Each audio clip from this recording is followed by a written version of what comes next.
Ed, Well, why don't you throw a left, Nick? Now, as you notice, I not only blocked you, but I'm going right to the eyes. And if you shot a right... Now, very slowly, what he did was this. First, with the left, I come in. He's gouging out my eyes. Then I'm shooting the right. He's breaking my wrist, breaking my neck, tearing out my eyes, busting me in the stomach and the solar plexus, and I've had it. Good. Well, Nick, I think we should review what we had last week. Well, for instance, what would you do for a handshake that was turned into a hammerlock? Well, first, I'd step back here, take off your head, break your elbow, step back here, and knock off your head, and maybe finish it with a kick. All right, that's good.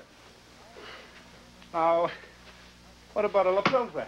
First, I'd step back here, straighten out your arm, break your elbow, and chop you in the neck. I think you remember your lesson fairly well.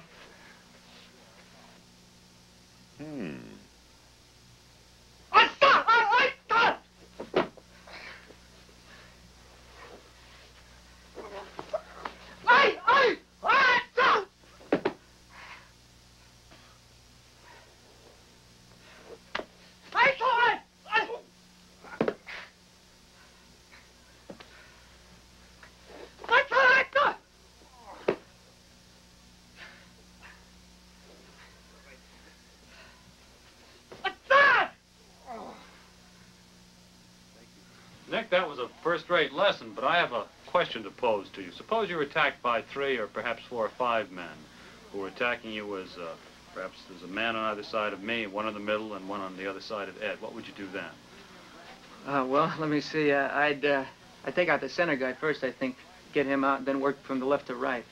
What about that, Ed? Well, actually, you're asking Nick something that he hasn't already had. That's right. I haven't had that lesson yet. But I disagree with Nick simply because I would never work up the middle unless the middleman was spearheading the group. I would always work clockwise or counterclockwise around the group. Why is that?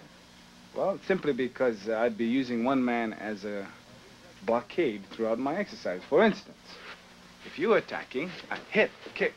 Now, in this position, you see, Joe would have to get to me the other come around you, or if your other opponents were around this area, well, they'd have to go around you to get to me.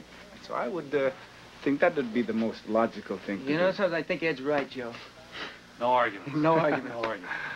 Well, I was wrong on that one, but Ed, let me see. Let me see if I do the variation right of when someone throws a punch at me. Excuse me a second, Joe. Step to the side, into the gut, the kidney, neck. Is that it? Yeah, that's it. Well, wait, and the other one you showed me, the variation on that. Step to the side, and with the middle finger... How about using the elbow? The elbow in there, too? Yeah. Oh! I'm sorry. Listen, let me ask you, I think the people out there would probably be interested to know if... I'm much smaller than you. You probably weigh about 180 pounds. I weigh 150 pounds. Are my punches or blows any stronger? Do you have any more power than I do? Well, I mean, in other words, will my effect be as great? Power doesn't really, power definitely is an asset. But in our case, supposing now I pick the rib cage. If I was to hit you with this elbow, Nick, I'd certainly get a lot of force out of it. Say if it was 180, as opposed to your 80. But if it only takes 40 to do it. 40 does the job, doesn't matter if you weigh 85 pounds. That's correct. Say, Joe, bring in that board over here. Okay, what's next? This is the part of the karate show that almost all of you expect to happen when someone's going to break a board or a brick. And the fact of the matter is, however, that board breaking and brick breaking is part of karate only for development of hands, arms, and elbows, and feet. That every blow that's thrown in karate, like you've seen today, is pulled when we're practicing it. But a blow such as the one that Nick threw to Ed's rib cage not long ago with his elbow was strong enough to collapse his rib cage. Now this is a 1-inch thick piece of pine. It's solid all the way through, and Nick is going to show you now what he can do to this 1-inch thick of pine with just his elbow, and you'll have an idea then of the impact that one of those blows has.